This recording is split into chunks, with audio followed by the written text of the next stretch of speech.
મયુરભાઈ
શું બનાવ બન્યો હતો? મારે ગાંઠિયાની દુકાન છે વર્ષો જૂની.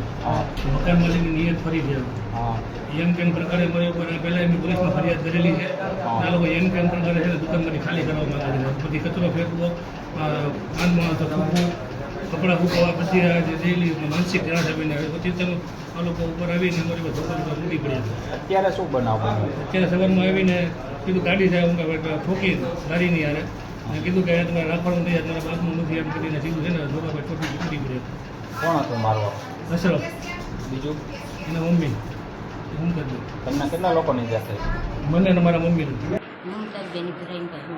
મમતાબેન ક્યાં રહ્યો તમે? શું બનાવ બન્યો હતો?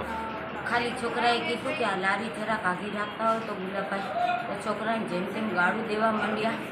તો હું ઉતરી તો પાઇપ લઈને મારવા જ માંડ્યા. કેટલા જણા હતા એ? 3 જણા. ગુલાબભાઈ ગાંઠિયાવાળા, મયોદી ને એનો નવાસો.